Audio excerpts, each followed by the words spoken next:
გამარჯობათ მეგობრებო, მოგესალმებით. დღეს მინდა ვისაუბრო სასულიერო პირებთან დაკავშირებით. მე ორი ვიდეო მაქვს გაკეთებული, სადაც ერთ ვიდეოში ვაკრიტიკებ ნაცების პატრიარქ ვილმენ დოროთე ყურაშვილს, რომელიც რაღაც პოლიტიკურ განცხადებებს აკეთებს, ხოლო მეორე ვიდეოში ვაკრიტიკებ მარნეულის და ხუჯაბის მთავარ ეპისკოპოს გიორგი ჯამდელიანს, რომელმაც ეპისკოპოსის რეზიდენციაში მოაწყო საქმის გარჩევა და ამასთან დაკავშირებით გადავიღე ვიდეო. ამიტომ ზოგიერთმა ადამიანმა სწორად და საჭიროდ ჩათვალა, რომ ლანძღონ მაკრიტიკონ და მეუბნებიან, რომ მე რაუფლებით ვაკრიტიკებ, მღვდლები არიან და ღვთისმსახურები არიან და ამის უფლება არ მაქვს მე, რომ ისინი გავაკრიტიკო. და ამასთან დაკავშირებით გადავწყვიტე, ამიტომ რომ ზოგადად ჩემი პოზიცია დავაფიქსირო და ჩემი აზრი გამოვხატო აი ამ ვიდეოში. მოკლედ დავიწყოთ იმით, რომ ჩვენს დედა ეკლესიაში საბედნიეროდ ნამდვილად არიან ჭეშმარიტი ღვთისმსახურები და ჭეშმარიტი მღვდლები, რომელიც ნამდვილად ღვთის სამსახურში არიან და მრევლის სამსახურში. მაგრამ ასევე საუბედუროდ ჩვენ და ჩვენს დედა ეკლესიაში განსაკუთრებით მაღალი იერარქიის მღვდელმთავრები არიან, რომლებიც დაემსგავსნენ იმ ფარისევლებს, რომელ ფარისევლებსაც იერუსალიმში მიმართა იესო ქრისტე. და პირდაპირ ეუბნება ხო იესო, ვაი თქვენ წიგნობარნო და ფარისეველნო, ორპირნო, გარეგნულად რომ სუფთა და ლამაზად გამოიყურებით, ხოლო შინაგანად ხართ ორპირნი და უსამართლონი, ხო? ამასთან დაკავშირებით ერთმა ადამიანმა მითხრა, რომ ეს მიმართა ქრისტემო კონკრეტულად მაშინო იერუსალიმში მოღვაწე მღვდლებს და სასულიერო პირებს მიმართაო. ამასთან დაკავშირებით ვიტყვი შემდეგს. კი, გასაგებია, რომ ისტორიულად ეს მიმართვა იესო ქრისტემ გააკეთა მაშინ იმ დროს მოღვაწე იქ მღვდელმსახურებს და სასულიერო პირებს მიმართა. მაგრამ ვინაიდან იესო ქრისტეს სიტყვა არის საერთო სულიერი პრინციპი, აქედან გამომდინარე, რა თქმა უნდა, იესოს სიტყვა დღესაც ძალაშია და თუ კი დღეს ვხედავთ, რომ მრავლად არიან ფარისევლები ჩვენს დედა ეკლესიაში, რა თქმა უნდა, ამათაც მიმართავს იესო ქრისტე. და ამაში მე პირადად ეჭვი არ მეპარება, რომ კი დღევანდელ მღვდელმსახურებსაც მიმართავს იესო ქრისტე იმ მიმართვით, რომელიც გააკეთა ფარისევლების მიმართ ხო იერუსალიმში. რატომ ვეძახი, რომ არიან ფარისევლები, ხო? ჩემი ამოჩემება არ არის ეს და პირდაპირ ვიწერია სახარებაში შემდეგი. ვერ ემსახურები ორ ბატონს. ან უნდა ემსახურო ერთ ბატონს და შეიყვარო და მიეკედო, ან მეორე ბატონს. ვერ ემსახურები ღმერთს და მამონს ერთდროულად. ვინც არ იცის სიტყვა მამონის მნიშვნელობა, მამონში იგულისხმება ქონება, სიმდიდრე, ფუფუნება, ფული. შესაბამისად სახარებაში ვიწერია, რომ ვერ იმსახურებ ღმერთს და მამონს, ღმერთს და ფულს ერთდროულად. სამწუხაროდ დღეს რას ვხედავთ, ხო, ჩვენს რეალობაში შეითავსეს ღვთის და ფულის მსახურება და ვითომ ეს პრობლემას არ წარმოადგენდეს, ხო? რაში გამოიხატება ღვთის და ფულის მსახურება?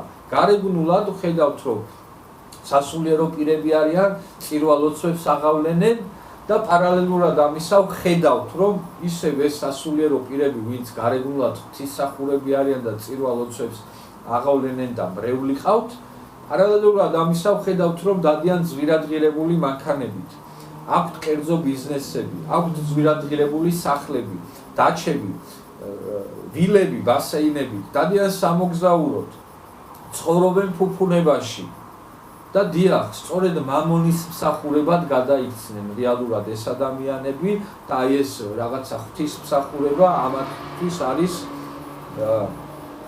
რაღაცა ზედაპირული საჩვენებელი მსახურება.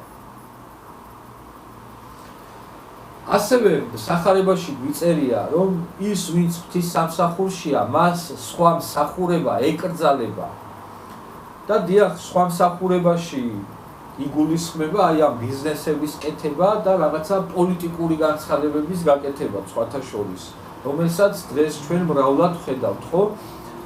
მღვდლები, რომლებიც ღვთისმსახურები და მრევლის მსახურები უნდა იყვნენ, სამწუხაროდ თავიანთ ამ თანამდებობას და ტრიბუნას იყენებენ პოლიტიკური განცხადებების გასაკეთებლად, ხო? და ზოგი მღვდელი ხედავთ, რომ ოპოზიციის სასარგებლო პოლიტიკურ განცხადებებს აკეთებს, ზოგი მღვდელი ხედავთ, რომ პოზიციის სასარგებლო პოლიტიკურ განცხადებებს აკეთებს და ამ თავიანთ ტრიბუნას მღვდელმსახურებას რეალურად იყენებენ თავიანთი ძალაუფლების გასაძლიერებლად და თავიანთი გავლენების გასაძლიერებლად და ეს რა თქმა უნდა ეკრძალებათ და როგორც უკვე აღნიშნე, სახარება პირდაპირ კრძალავს ასეთ მსახურებებს.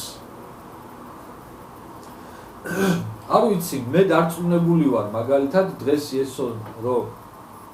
იესოს რომ შეეხედა ჩვენი საპატრიარქოსთვის ძალიან არ მოეწონებოდა ის, რომ დღეს საპატრიარქო მილიონებს ატრიალებს და შეიძლება მილიარდის ბრუნვაც ჰქონდეს თავიანთი ქონებებით და რაღაცა უძრავი ქონებებით და შენობებით და ეკლესია მონასტრებით და მიწებით დაგროვებული, მაშინ როცა მრევლს უკიდურესად უჭირს.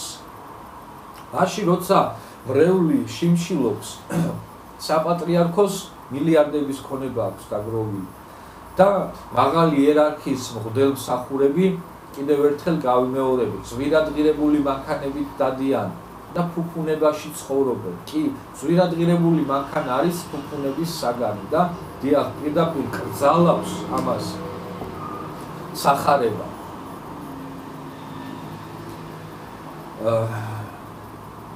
მოკლედ, არ ვიცი სხვანაირად როგორ ახსნა ეს ამბავი და მე ჩემთვის რა თქმა უნდა უზენაესი და უპირატესი არის ღვთის სიტყვა და სახარება და მერე მოდის აი ამ ყველა დანარჩენი ვიღაცა მღვდლის ქადაგება და რაღაცები. მე როცა ვხედავ რომ სახარებაში ნათლად და გარღვევით გვიწერია როგორი უნდა იყოს მღვდელი და შემდეგ რო ვხედავ რეალურად როგორებიც არიან, ამასთან დაკავშირებით მე რა თქმა უნდა ვერ დავიბრმავებ თვალებს და ვერ დავიყრუებ ყურებს. ასევე მინდა ვთქვა შემდეგი. ერთმა ადამიანმა მითხრა, შენო რადგან არ იცავო მოკლედ რაღაცა საეკლესიო ცხოვრებასო და ლოცვებზე არ დადიხარო და ამ რიტუალებს არ იცავო და არ ესწრებიო, არ გაქვს უფლებაო შენ რო სხვა გააკრიტიკო. და ამასთან დაკავშირებითაც აუცილებლად მინდა ვთქვა შემდეგი.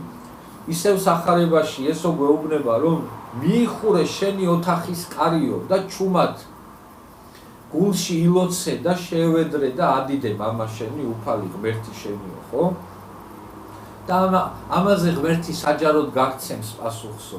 არცად სახარებაში მე არ მინახია, რომ ესო გვეუბნებოდეს, რომ სავალდებულოა და აუცილებელია რომ ამ ესე იგი რიტუალებზე იარო და იცავდე და მოყრილი მაინც და მაინც ეკლესიაში უნდა ილოცო რომ იქ ესმის მაინც და მაინც უფალს შენი ხმა.